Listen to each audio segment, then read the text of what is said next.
Halo semuanya, kembali lagi bersama saya.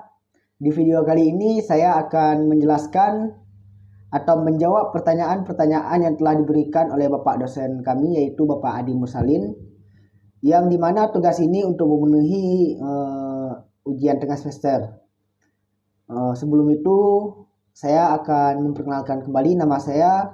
Perkenalkan, nama saya Mursalin Musti Eriko dengan NIM 2210417720 Prodi Manajemen. Untuk di video kali ini saya akan menjawab pertanyaan yang telah diberikan oleh Bapak, dan untuk jawabannya dari mana saya mendapatkan jawaban tersebut akan saya lampirkan di akhir jawaban. Langsung saja kita masuk ke pembahasannya. Baiklah, untuk pertanyaan nomor 1, bagaimana cara menempatkan judul penelitian? Cara menentukan judul yang baik, pertama jadikan tema atau topik skripsi Anda menjadi judul skripsi. Karena tema dan topik skripsi itu biasanya sudah mencakup satu hal yang menjadi pokok permasalahan pada penelitian. Dan judul yang baik itu tidak terlalu panjang, hanya terdiri dari 10-15 kata. Tentukan judul yang sesuai dengan topik pembahasan dalam penelitian atau skripsi. Nomor 2, bagaimana cara membuat latar belakang? Pastikan latar belakang penelitian Anda jelas, relevan, dan memotivasi untuk mendukung penelitian. Berikut langkah-langkah cara membuat latar belakang penelitian. 1. Mengidentifikasi masalah penelitian. 2. Kajian literatur. 3. Justifikasi penelitian. 4. Tentukan tujuan penelitian. 5. Identifikasi kepentingan penelitian. 6. Tunjukkan celah pengetahuan. 7. Gambarkan metodologi. 8. Akhir dengan hipotesis jika relevan. Dan 9. Penutup. Nomor 3, bagaimana cara membuat rumusan masalah?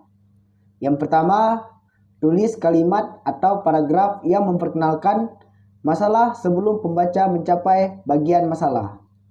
Kedua, perumusan masalah atau pertanyaan penelitian dapat ditulis dalam bentuk daftar pertanyaan. Ketiga, dalam penelitian sosial, rumusan masalah tidak selalu ditulis tetapi sering ditanyakan dengan menanyakan hubungan antar variabel. Lalu yang keempat, memasukkan kalimat pertanyaan yang relevan.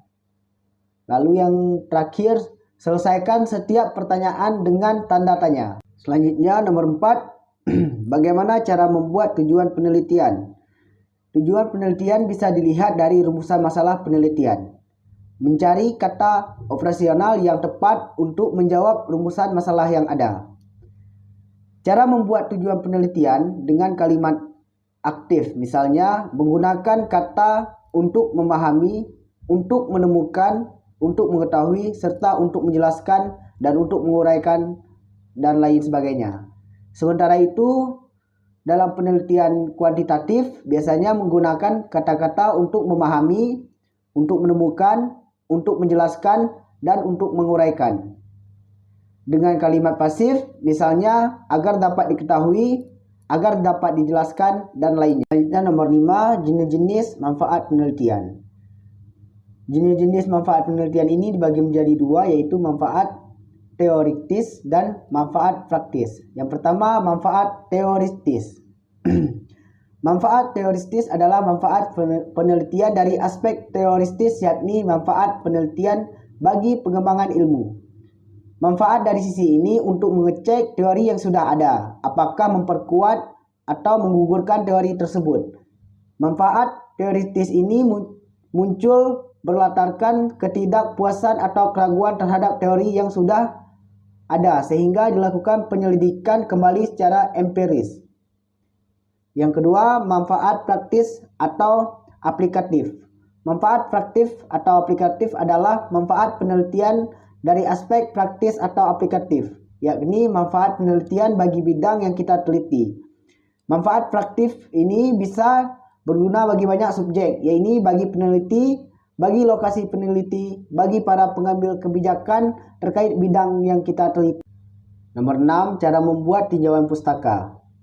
Pertama, dengan memulai ide besar, memulai dengan mencari gagasan-gagasan yang penting dari kajian pustaka tersebut. Mencatat teori yang dibutuhkan, melakukan ikhtisar referensi, melakukan proses sistemtesi dan perbandingan, melakukan analisa terhadap referensi, melakukan identifikasi debat tema dan kesenjangan, membuat garis besar struktur pertinjauan pustaka, serta susunan tinjauan pustaka. Selanjutnya 7. Cara membuat penelitian terdahulu. Yang pertama, mencari judul yang sesuai. Kedua, membuat kata pengantar. Ketiga, buka abstrak. Yang keempat, tulis studi pengetahuan. Kelima, bandingkan. Yang terakhir, cara membuat kerangka berpikir menetapkan variabel yang diteliti. Bacalah buku dan jurnal hasil penelitian, memberikan penjelasan secara teori-teori, memberikan argumen teoritis mengenai hubungan antar variabel yang kita teliti. Baiklah, terima kasih bagi yang telah menonton, telah mendengarkan penjelasan saya serta jawaban saya dari pertanyaan yang telah diberikan oleh Bapak dosen saya. Semoga jawaban ini bisa berguna bagi teman-teman semuanya dan saya sendiri. Dan semoga